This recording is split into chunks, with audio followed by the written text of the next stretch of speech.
교회에서 제일 어려운 것, 또 제일 중요한 것, 또 어떻게 보면 또 제일 쉬운 게 바로 사이좋게 지내는 것 같습니다. 참 어렵지만 쉽기도 하고 쉽지만 또 굉장히 어렵습니다.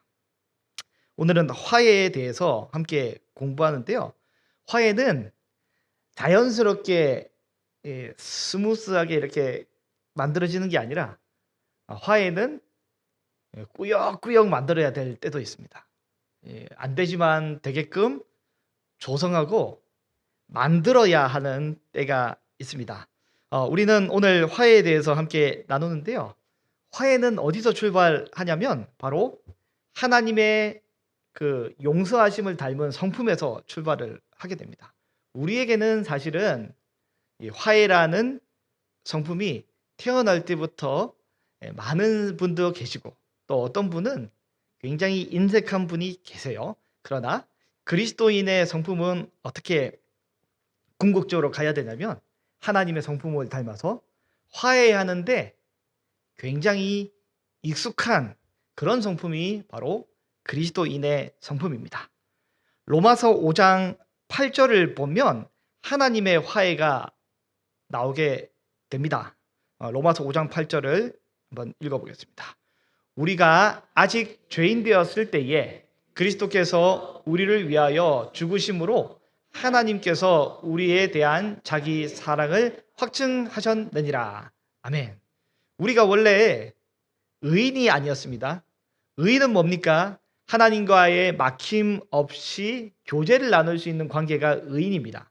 죄인은 뭐냐면 하나님과의 관계가 막힌 사람이 죄인입니다. 근데 우리가 원래부터 의인이었기 때문에 하나님이 친밀하게 다가오신 것이 아니라 우리는 죄인이지만 그리스도께서 우리를 위해서 먼저 하나님의 그 사랑으로 화해의 손길을 내밀어 주신 것이죠. 하나님이 먼저 우리를 위해서 이 손길을 내밀어 주셨기 때문에 그래서 화해가 이루어지고 발생하게 됩니다. 원래 아담과 이제 이 첫사람 아담과 하와의 범죄 이후로는 사실은 쭉 하나님과의 원수 상태로 가는 것이 법적으로도 옳고 맞는 일이지만 그리스도께서 죽으심으로 인해서 하나님이 먼저 우리에게 손을 내밀어 주신 그 일이 바로 화해와 용서의 출발입니다.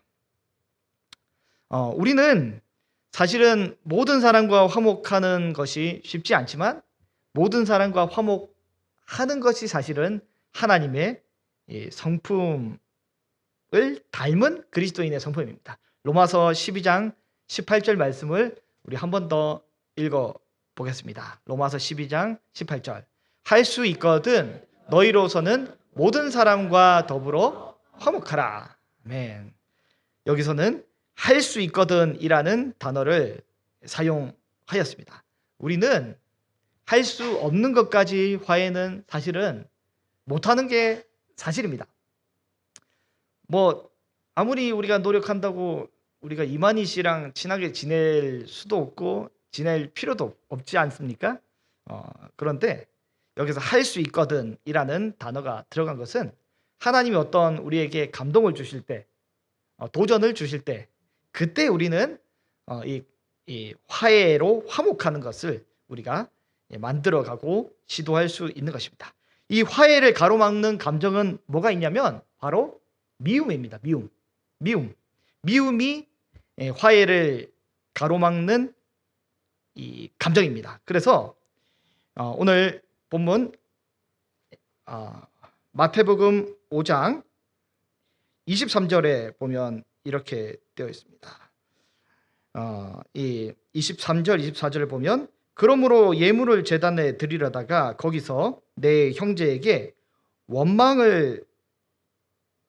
들을 만한 일이 있는 것이 생각나거든 예물을 제단 앞에 두고 먼저 가서 형제와 화목하고 그 후에 와서 예물을 드리라라고 우리 주님이 말씀을 하십니다.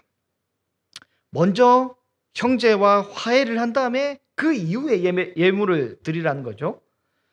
하나님의 백성에 있어서 미움이라는 감정은 사람과의 이 관계도 막는 감정이긴 하지만 미움을 감정을 가지고 있으면 이는 곧 하나님과의 관계에도 막히는 감정입니다. 그래서 하나님은 이 미움이라는 감정에 대해서 경고를 하시는 것이죠. 가인을 예를 들어보면 가인은 아벨을 향해 질투와 미움이 동시에 생겨서 결국에 그것이 잉태하여서 아벨을 죽이게 됩니다. 이처럼 미움은 육체적인 살인도 있지만 우리 주께서 경고하시는 미움은 뭐냐면 감정적인 분노와 이 어떤 미움도 형제를 향해 이 라가라고 표현을 하는 미련한 자라고 이야기를 하는 어떤 이 감정적인 부분과 이런 것들까지도 우리 주님은 경고를 하고 있습니다. 왜 그러냐면 마태복음 5장 20절을 보면 우리 주께서 우리에게 원하시는 어떤 의의 수준이 있습니다. 의의 수준이 있는데 5장 20절에 보면 이렇게 되어 있습니다. 내가 너희에게 이르노니 너희 의가 바리새인과 서기관과 바리새인보다 더 낫지 못하면 결코 천국에 들어가지 못하리라 라고 우리 주님이 아주 엄격하게 경고를 하고 있습니다. 여기서 말하는 바리새인과 서기관의 이 의는 어떤 의입니까? 사람이 굉장히 노력하고 힘겹게 만들어낸 어떤 도덕적인 의 아닙니까? 그러나 우리 주께서 우리에게 원하시는 의는 바로 어떤 의냐면 예수 그리스도를 통하여서 하나님이 우리에게 만들어주신 의, 그리고 하나님의 성품을 우리에게 주셔서 우리로 하여금 어떤 사안에 대해서 화해하게끔 할 수 있게끔 하는 그런 능력을 우리에게 주시는데, 그것을 기반으로 하여서 어떤 미워하는 자, 다툰 자, 마찰이 있는 자와 더불어 화해를 하게끔 하는 것이 바로 바리새인과 서기관과의 차이인 것이죠. 그래서 우리 주님은 그것을 우리에게 요구하고 계십니다. 때때로 우리는 하나님 앞에 예물을 드리는 것보다 더 중요한 것, 예배를 드리는 것보다 더 중요한 것이 바로 화목입니다. 그래서 우리 주님이 예물을 드리는 것보다 일단은 먼저 형제와 화목하고 이 어떤 예배의 자리로 나오라 이렇게 말씀하지 않습니까? 이 구약에 있어서의 제사 중에 가장 축제가 되는 제사가 바로 화목제입니다. 화목제는 예배를 드리고 그리고 그 기쁨의 어떤 예물을 주변에 있는 우리 가족들과 이웃들과 함께 같이 공유한 것이 화목제이지 않습니까? 고린도전서 13장에 보면 사랑이 없으면 아무리 방언, 예언, 믿음, 구제, 헌신을 다 한다고 할지라도 아무것도 아니라고 그렇게 말씀을 하고 계십니다. 형제와 화해하는 것, 예물을 이렇게 화해하는 그것이 예물을 드리는 것보다 내 신앙의 열정을 주 앞에 올려드리는 것보다 더 중요하다라고 강조하고 계십니다. 진정한 화해의 시작은 어디서 출발합니까? 바로 진심 어린 사과와 용서, 거기서 이제 출발을 하게 되는 거죠. 이 법적인 분쟁은 언제 나타나냐면 나도 옳고 저 사람도 옳고, 그래서 시시비비를 가리게 될 때 법적인 분쟁이 나타나게 됩니다. 내가 옳기 때문에, 그리고 내가 저 사람에 대해서 물론 잘못한 것이 있을지라도 내가 이 양보하기 싫을 때, 그때 이 법적인 분쟁이 나타나게 되는데, 우리 주님은 이제 오늘 본문에서 이 법적인 분쟁에 앞서서 먼저 사화하라고 이야기를 하십니다. 사화가 뭐냐면 사적인 먼저 이 그 관계의 회복이 바로 사화인데요. 25절에 보면 너를 고발하는 자와 함께 길에 있을 때에 급히 사화하라. 그 고발하는 자가 너를 재판관에게 내어주고 재판관이 옥리에게 내어주어 옥에 가둘까 염려하라 라고 그렇게 말씀하고 있습니다. 이 사적인 관계에서 사실은 회복이 되기 시작한다면 공적인 어떤 법리 분쟁까지 가지 않을 수도 있는 것이죠. 작년에 여러분 혹시 이게 보신 이 드라마를 보신 적이 있으실지 모르겠는데 저는 못 봤는데 이 내용만 제가 이제 살짝 확인했는데요.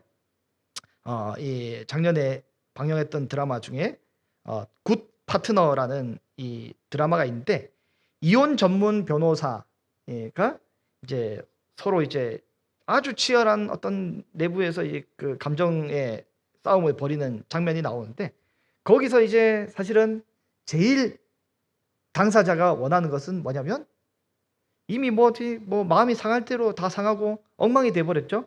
그러나 제일 정말 원하는 것은 진심 어린 사과. 그것임을 드라마에서 이야기를 하고 있습니다. 내가 잘못했습니다.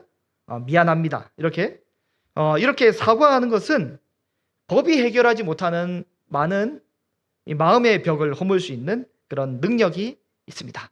화해는 바로 관계 회복의 시작입니다. 여러분 그 아주 치명적이고 또 엄청난 싸움에도 화해가 필요하지만 사실은 이 화해는 사소한 그 어떤 마찰과 다툼에서도 필요합니다. 평화를 만드는 것이 바로 이 화해인데 뭐 이제 가족끼리 그리고 주변에 있는 우리 직장 동료에서 너무 막 이렇게 내가 막 무릎 꿇고 눈물 흘리며 사과할 그런 정도는 아니지만 사소한 문제에서 애매하게 뭐 이게 막 찜찜하고 막 그 어색한 어떤 이 공기의 흐름 뭐 이렇게 이거를 뭐 그냥 뭐 넘어가 버리지라고 할 수 있는 그 상황이지만 거기서 그리스도인은 이 관계의 회복을 위해서 이 화해라는 이 도구를 적절하게 잘 사용할 수 있습니다. 그리스도인은 관계를 단절하는 사람이 아니라 그리스도인은 관계를 회복시키는 사람입니다. 이 사람만 오면 이상하게 분위기가 싹 차가워지고 이 사람만 오면 이상하게 이게 트러블 메이커가 돼서 막 이런저런 막 분쟁이 생기고 이런 게 그리스도인의 모습이 아니라 막 다투고 싸우고 냉랭한 분위기에서 이분만 여기 오신다면 이상하게 그 분위기가 유해지고 또 화목해지고 잘 풀리는 그런 경직된 분위기를 편안하게 만들어주는 그런 사람이 바로 그리스도인이 되는 것이죠. 우리 성도 여러분, 우리는 어떻습니까? 내가 있는 그곳에 내가 가기만 하면 분위기가 굉장히 삭막해지고 모두 다 입을 닫고 방으로 다 들어가 버리고 아니면 뭐 자기 할 일만 한다든지 이러면 사실은 좀 긴장을 하셔야 됩니다. 그러나 조용하다가도 내가 그 자리에 가면 그 자리가 굉장히 화목해지고 부드러워진다면 그리스도인의 화해, 화목의 어떤 이 역할을 잘 감당하고 계시는 것입니다. 오늘 마태복음 5장 23절과 24절을 보면 우리 말씀 속에서 배우는 화해의 자세가 나오게 됩니다. 화해의 성품이란 깨어진 관계를 회복하는 하나님의 성품을 닮은 그것이죠. 그래서 예수님께서는 예물을 드리는 것도 중요하지만 그거보다 먼저 화목하라. 고발하는 자와 급히 사화하라. 라고 이렇게 강조를 하십니다. 그래서 이제 이 화해를 통해서 어떤 이 막힌 관계들을 다 풀어내는 것이 이 어떤 하나님의 은혜의 통로가 되는 것이죠. 성경에 보면 그리스도인이라고 이 다툼과 마찰이 없지 않습니다. 신실하다고 다툼과 마찰이 없는 것이 아닙니다. 대표적인 사례가 우리 사도행전에 보면 누구냐면 이 사도 바울입니다. 사도 바울. 사도 바울은 죄송하지만 가는 곳곳마다 이 뭐 엄청난 이게 막 문제를 일으켜서요. 막 껄끄러운 인물이에요. 사도 바울은 이렇게 해도 될지 모르겠는데 그 최고참 베드로도 다른 사람들이 다 보는 앞에서 얼굴이 시뻘게 그치게끔 면박을 주질 않나. 그리고 자신을 따뜻한 마음으로 품어주고 사랑해준 이 바나바가 그렇게 잘 해줬으면 이 바나바의 이 생질인 마가에 대해서 좀 품어주고 이해도 하고, 바나바가 나에 대해서 따뜻하게 화목하게 잘 대해준 것처럼 마가에 대해서도 화목하고 따뜻하게 잘 대해줄 뻔도 한데 바울은 그러지 못합니다. 아주 칼같이 마가가 1차 선교 여행에서 중도 탈락하고 돌아가자 2차 선교 여행에서 이제 다시금 이 바나바와 바울이 이 마가를 데려가는 문제에 대해서 논쟁을 하고, 결국엔 어떻게 되면 이제 한 공동체가 쪼개집니다. 바울 선교팀과 그리고 바나바 선교팀이 쪼개지고 나누어지게 되는 그런 이 일이 발생하게 되는 거죠. 여러분, 바울이 잘했을까요? 못했을까요? 바울은 어쨌든 선교에 대한 옳은 하나님의 그 마음과 열정은 있었지만 사실은 한 영혼에 대한 그런 따뜻한 마음과 사랑하는 그 마음은 없었습니다. 결국에 이제 마가가 낙오되었다가 한참 있다가 마가가 복귀하게 되는데, 골로새서 4장 우리 10절에서 우리 11절에 보면 이렇게 되어 있습니다. 우리 10절과 11절 말씀을 같이 한번 천천히 읽어보겠습니다. 나와 함께 갇힌 아리스토다거와 바나바의 생질 마가와 그가 이르거든 영접하라. 유스도라 하는 예수도 너희에게 문안하느니라. 그들은 할레파이나 이들만은 하나님의 나라를 위하여 함께 역사하는 자들이니 이런 사람들이 나의 위로가 되었느니라. 아멘. 바울의 어떤 마지막 시점에 이르러서 이 마가가 나에게 위로가 되었다라고 합니다. 그리고 마가가 오면 영접하라고 특별히 코멘트를 달아주기도 하죠. 결국에 이제 처음에는 바울과 바나바가 그리고 마가가 마찰이 있긴 했지만 나중에는 결국에 어떻게 합니까? 결국에는 할 수 있거든 모든 사람과 더불어 화목하라고 바울이 로마서 12장 18절에 본인이 이야기한 것처럼 할 수 있거든 이 마가와 더불어서도 화목하게 만들고 결국에는 화목을 이루어내는 모습을 보게 됩니다. 우리 귀한 성도 여러분, 화해는 이제 선택사항이 아니라 사실은 필수입니다. 화해를 통해서 우리는 하나님 나라를 경험할 수 있습니다. 내가 용서를 받을 때, 그리고 나를 사실은 이제 내가 이제 용서하기 싫은 사람도 용서를 할 때, 그때 하나님 나라가 임하게 되는 것이죠. 진심 어린 사과와 용기 있는 용서를 통해 막힌 담이 허물어지고 하나님의 성품이 우리 안에 들어오는 그런 역사가 나타나게 되는 것입니다. 저는 대학부 시절에 대학생 이제 4학년쯤 되었던 것 같아요. 열정 있게 공동체에서 신앙생활을 하고 나는 그냥 잘 지냈던 것 같은데, 어느 날 공동체에 어떤 나이가 좀 많으신 형님이 계신데, 그 형님이 이제 저한테 대뜸 찾아오시더니, 이나나 미안하다. 내가 너를 미워했다. 나는 내가 뭘 형님한테 잘못했지? 저를 미워했대요. 그래서 이제 그러시냐고. 나는 형님 안 미워하니까 괜찮다고 하고 넘어가긴 했는데, 이제 사실은 그 형님이 공동체의 최고 선배 중에 한 분이었거든요. 그리고 그 형님이 또 그 서울대 다닌 형님이었어요.